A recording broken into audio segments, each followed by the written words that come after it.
In the first lecture module, we consider some of the details of Descartes' life. We find that Descartes led a kind of interesting life, that he was very influential and well-known during his life, that he made contributions to a number of diverse disciplines, mathematics, philosophy, physics, that because of this, he continues to be influential even today. Now we want to step back and look at some background historical components that help put Descartes' life into perspective and help us to understand both how he conceived of and why he executed the meditations in the way that he did. And we'll talk about some general framing of the project of the meditations. And in doing so, hopefully we'll put ourselves in a position to better understand the work when we finally get started. So we're going to start off by looking at the two ideological, methodological, and historic epics that frame Descartes' life. Scholasticism, which has its early beginnings in 500 ADE in Europe, and that is diminishing in its influence and importance really at the very beginning of Descartes' life, certainly by the end of it.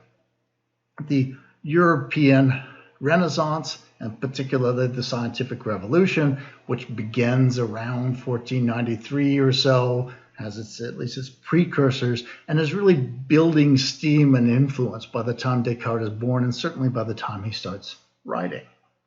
We want to see how these two worldviews, these two quite methodologically distinct ways of thinking about the world, of investigating the world, help to shape Descartes' own thinking in epistemology and the structure of the meditations. And in fact, what I'll claim is that Descartes' meditations really has two projects. A negative or destructive project that Descartes articulates in the first meditations and executes by its end, in which he tries to destroy his own belief edifice. Primarily what he's doing is arguing that we should reject the sort of dogmatic, anti-empirical basis of scholasticism in academia and the way we think about the world, and then the positive project of recreating his worldview or his belief edifice that he articulates at the beginning of the second meditation and then continues to execute and develop during the course of the rest of the meditations. And this represents the positive view that he thinks emerges as a result of adopting a methodology that he associates with the scientific revolution. We're going to have to take a moment and remind ourselves that the way that we normally talk about Descartes, or even the way that this particular version of the meditations is translated, doesn't really reflect the way that Descartes talked or thought or articulated his ideas. Like Plato, Descartes really didn't operate fundamentally within a belief, desire, psychology. He had a view about the nature of the mind where ideas are ontological entities and judgments are intellectual processes, in much the same way that we see in Plato's Theaetetus. And this will be important for us to remember, even though we will oftentimes lapse into a discussion about justification, beliefs, and knowledge. And this will become particularly hard to resist or particularly prevalent when we think about the fundamental positive contribution that Descartes makes to epistemology, namely his articulation of a view about how it is that we might come to know things. And this gets spelled out in our contemporary lexicon by talking about his foundationalism, about the nature of belief, the nature of justification, and how foundationalism provides for knowledge by showing how beliefs get justified through immediate experience or the certainty of rational intuition. And so we'll have to spell out that distinction between basic beliefs, beliefs that get their justification from the certainty of immediate experience, from the certainty of our rational intuitions, versus non-basic beliefs that inherit their epistemic or justificational status from being inferred from beliefs that have that basic status, that have that indubitability associated with them. So while it's true, and I certainly portray the meditations as a project in epistemology, it of course is more complex and nuanced than that. And one of the purposes that we want to focus our attention on right now is the way in which Descartes is trying to use the Meditations on First Philosophy to clear away the barriers to the scientific revolution that he sees as posed by the dogmatic and influential views of the scholastics who dominated academic institutions and the church at that time. Now, you may not be very familiar with scholasticism or even with the scientific revolution of the European Renaissance.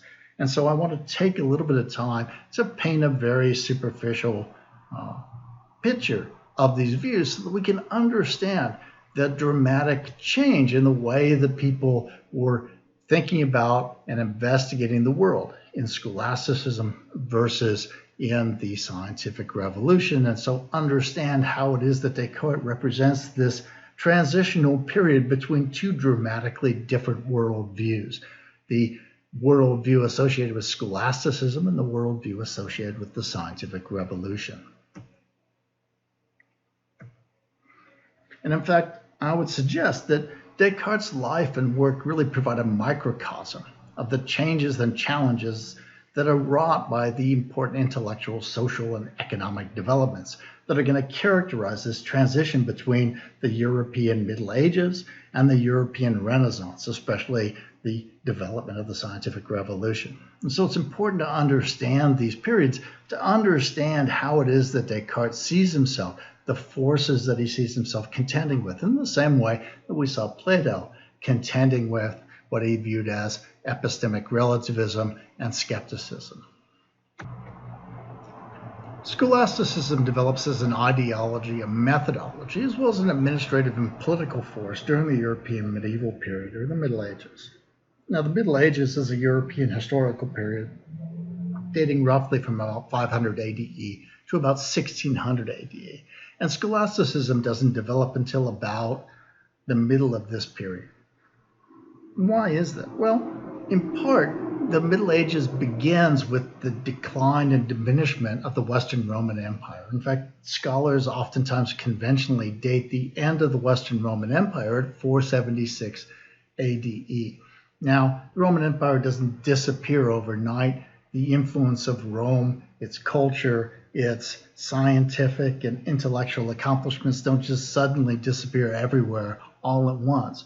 But there is this slow diminishment of what once was the Roman Empire, so they lose most of the Western provinces. And this is a map depicting the Gotho-Austric kingdom, a remnant of the Roman Empire in 496 ADE. So this diminishment of cultural, governmental, and intellectual life occurs as a result of the power vacuum that's created when the Roman Empire, or the Western Roman Empire in a way, starts to fold. And in this absence, there is a lack of cultural and intellectual materials as well as resources for pursuing those activities. And this continues and will continue for hundreds of years. Here we have a picture of the Frankish Empire from 814 ADE, and this represents the resurgence of centralized government, of intellectual and cultural life, of the influence really of the church, though it was called the Holy Roman Empire. Sometimes it wasn't really Roman, it wasn't really holy, and it wasn't really much of an empire either. But it's the reemergence around 800 ADE of centralized government, of power, of wealth, of stability, of cultural and intellectual resources and activities that starts to fuel the development of what will eventually become scholasticism. And we'll pick that up in the next lecture module.